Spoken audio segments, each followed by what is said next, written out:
Welcome to another segment of Coffee Talk. Jon Torbet, Art Canfield. Just the exciting, thrilling topic of Social Security is what we're going to be diving into next. I mean, that seems to be something as we have conversations with people just like you coming into the office here in Traverse City to talk about when should I draw Social Security? How long is it going to last is one of the questions. But one of the topics that we'll dive into here in a little bit is, what about taxation on Social Security? I know it's one that it seems like a lot of people don't really think about that too much. Oh, absolutely. I think it's a piece that's far overlooked. You know, Social Security's been in the news, obviously, with new administration talks about it. It's been talked about a long time. There's fear tactics out there of it running out. There's all these sort of things going on, and it's a huge source of income for most people in retirement that they've paid in for many years, so they want to get some return of that. And much of the focus is about maximizing, or how do I get more? When do I draw? All this sort of stuff. But you're exactly right, John. Like, maybe the biggest money saving or money keeping, in a way, move is that taxation piece of it. Yeah, I mean, ultimately, I'm sure just like you want to keep as much money in your pocket versus paying Uncle Sam. And so there's a very long, complicated equation that goes into this that we'll leave that up to the accountants and the professionals to dive into that. But you have to consider what those other taxable income sources are. So if you, as an example, have a pension that you're receiving income along with Social Security, you have to factor that in. What about if all of your retirement accounts are 401k or IRA and haven't been taxed yet?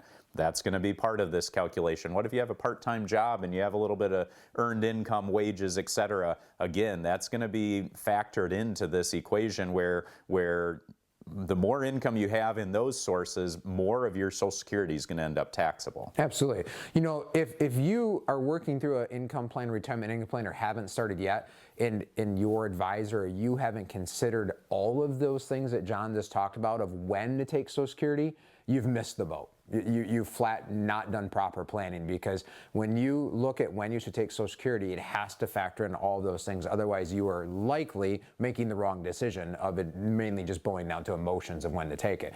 Let me give you an example of kind of something that a person didn't see coming that kind of come to bite them with taxation on Social Security.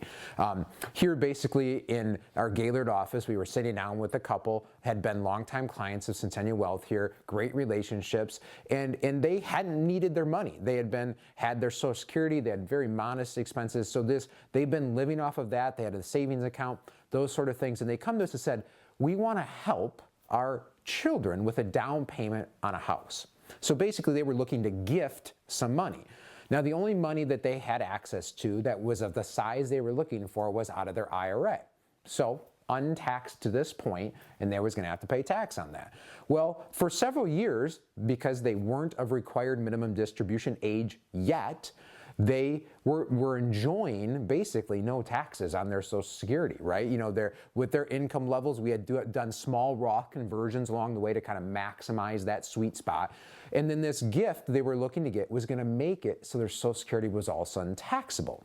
So when we ran the numbers and talked about the cost of this, you know, we wanted to point out of what that was. Now, they chose to still gift the money to their children because that was their wish, but it ended up costing them significantly more in taxes than they originally thought, because now their Social Security was taxable when originally it wasn't. Yeah, and so a lot of people find themselves in that position where they haven't really thought about, hey, what am I going to do if this situation occurs? And that's really generous of them to be gifting funds and everything. But that's where at Centennial Wealth Advisory we have a tax team that ultimately looks at things, as Art referenced, trying to look at how to best utilize these taxable assets over time and potentially transition them over to tax-free assets. And so again, it's one where that needs to be an annualized plan that you should be looking at year in and year out. And so often we hear from folks that come into our office for the first time where, well, my advisor told me to go talk to an accountant about that. And